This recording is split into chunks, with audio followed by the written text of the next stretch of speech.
setup for every exercise is paramount. What we're going to go over today is the squat. Some of the things that have worked really well for me, some of the mistakes that we have seen over the years, and hopefully we'll try to correct some issues that you may have. First, the initial setup, the issue that we've seen most is people will dance around. They'll do this. They'll come in, get set up, and they're trying to find their foot. And they're trying to just find exactly what stance they want to squat, you know, and then before you know it, you've wasted so much energy, you don't have any energy to squat. We came up with a way a number of years ago that I have found to be very, very efficient, at least for me and the people that we train. Get in position. I like to put my feet directly underneath the bar and in the stance that I will be squatting. I'm a medium stance squatter, so this works really well. If you're a wider stance squatter, we'll show you an efficient way to set up for that. Just make sure that the bar is like mid-foot. I'll come in, position it in a low bar or high bar, whichever one I'm going to be using. Big air, get off the J-cups, and then from here, I just don't go back and dance around. I take one foot, I slide it back, then the next, and then boom. 2 steps, you're in position to squat. When you're ready to rack it, 1, 2, down. So you're not going to be dancing around. You're not going to be lifting it up, wasting your energy. Do your squats, and then try to find it back into the rack, like so. If you're a wider stance squatter, I'd say the setup is very similar, with the exception that you don't want to have your feet like super wide. You don't want to have them out like this and then unrack it and then try to scooch back. That's a little unsafe. So same setup, medium stance to start with. I would say feet roughly centered on the bar when you look down. Lift it off the J-cups. Come back a step right here, and then from here, slide your feet out incrementally out to the sides, the width that you usually squat with, instead of bringing it out and then trying to do that. If you have access to a monolift or a monolift attachment, that is by far the safer option. The next issue that we see often is, where do you position the J-cups? Some people like them kind of high, some people like them a little bit low. For me, I'm kind of on the lower side of things with the J-cups, and I'll explain why. When you get set up for the squat, I'll lift it up. It's a little bit of a low pickup, I'd say, for most people, but it's not uncomfortable for me.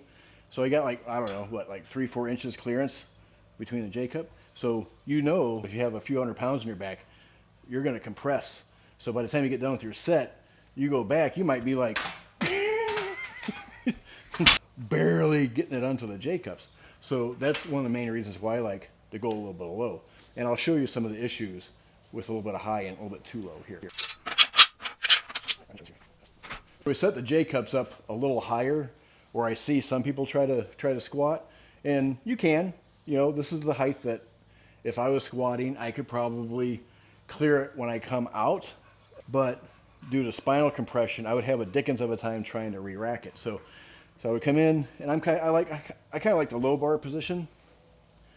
So up, see, I just barely clear it. Do my squats, you know, and as I come back, you know, sometimes the bar slides down, spinal compression, you're leaned over a little bit, and you come in, bam, and you're like, oh shit, you're like, not real safe. So I would say try to get between 2 to 4 inches of clearance of the J-cups. It is a little bit of a pickup from the bottom, but it is far safer.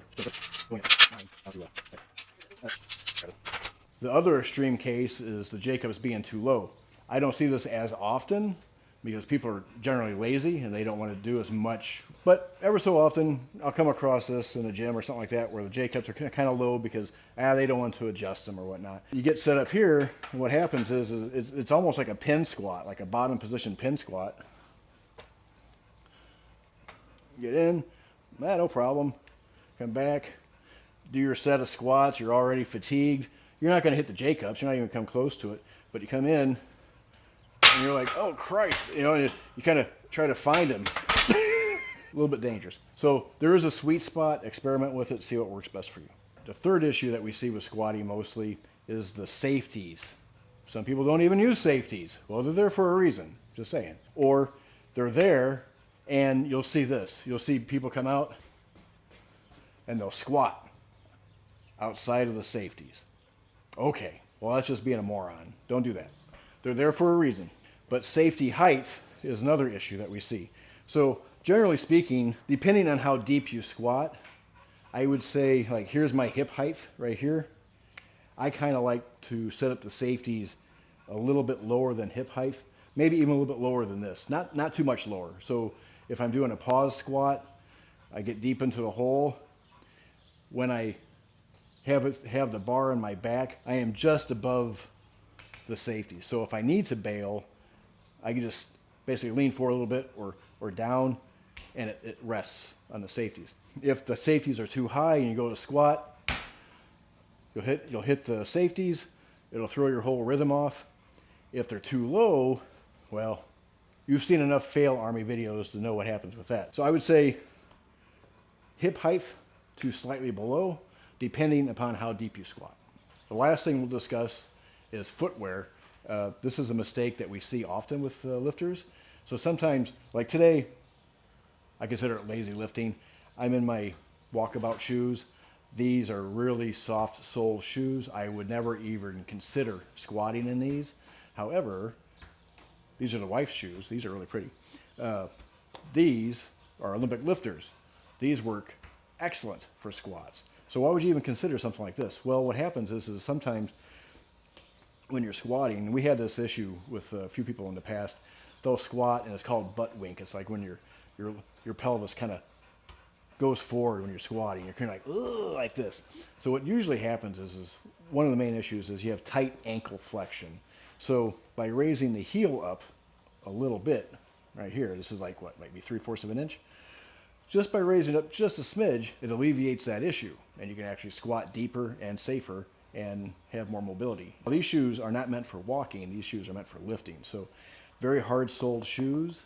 So remember, when you're squatting, you want something that's not going to be squishy, because if it's a squishy sole shoe, your ankles will roll, especially when you get into the higher weights. Okay, so think safety and mobility, and I would say shoes like this, excellent choice.